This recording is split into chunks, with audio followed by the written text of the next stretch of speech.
Maintenant, quelles sont les 70 facettes de la Torah? C'est que dans ce monde-là, dans le monde matériel, dans le monde de l'interactif horizontal, il y a toujours une facette avec laquelle on peut connecter, d'accord, dans la matière. Il y a toujours une facette, un aspect qui va nous inspirer, qui va nous permettre de connecter avec Hachem.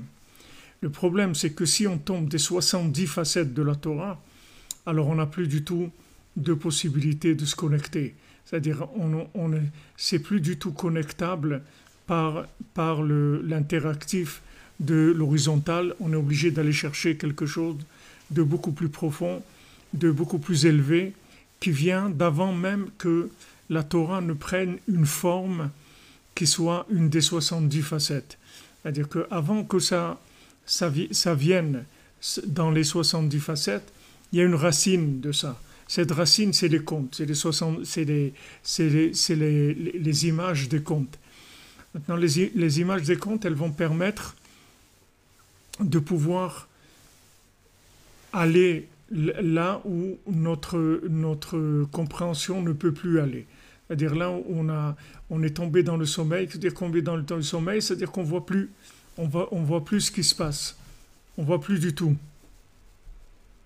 Donc maintenant, Hachem, il a fait le système de ce monde-là, après Bereshit, qu'il y a une possibilité, il y a 70 angles de connexion avec Hachem par une approche qui est compréhensible par la logique de l'homme, par sa pensée, par son analyse.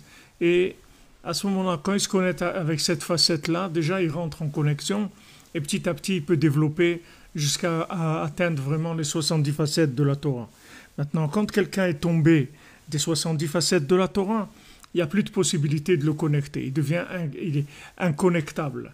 C'est-à-dire qu'il n'a plus de possibilité de le connecter. Donc on est obligé d'aller chercher la racine des 70 facettes avant qu'elle ne soit quelque chose qui descende dans les mondes qui sont palpables, même au niveau de la logique. On ne parle pas maintenant au niveau de la matière, même au niveau de la logique, des notions qui ne sont plus palpables. C'est-à-dire, il y a des notions, aujourd'hui, vous allez parler avec des gens, vous pouvez passer votre temps, tant que vous voulez, à leur expliquer, ils ne peuvent pas comprendre. Ce n'est pas de leur faute.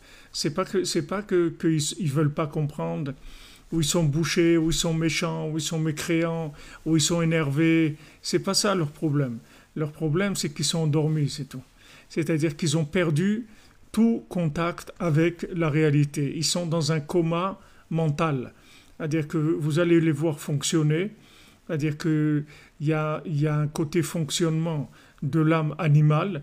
Donc la personne va fonctionner, elle va faire du sport, elle va travailler, elle va aller en vacances, elle va porter le masque, elle va enlever le masque, elle va faire ça, elle va faire du confinement, du déconfinement, tout ce que vous voulez. Mais la personne elle-même, c'est-à-dire son esprit, son âme, est complètement endormi. Il est dans le coma total. Donc maintenant, si vous adressez à quelqu'un qui est dans le coma et vous lui parlez un langage de quelqu'un qui est réveillé, vous pouvez y aller, vous pouvez prendre une chaise longue, comme on dit, parce que vous allez en avoir pour un bon moment et ça va servir à rien. Donc vous essayez de lui expliquer, de convaincre, de dire voilà, mais ça c'est comme ça, tu sais que voilà. Ça va servir à rien parce qu'il est dans un coma mental. Donc maintenant, pour sortir de ce coma mental, il faut aller chercher des images qu'on va lui faire passer derrière son cerveau. C'est-à-dire que son cerveau, il va pas se rendre compte du tout de ce qui est en train de se passer et il va venir dans son esprit une connexion par l'image qui va ensuite pouvoir engendrer un éveil et un refonctionnement de l'esprit.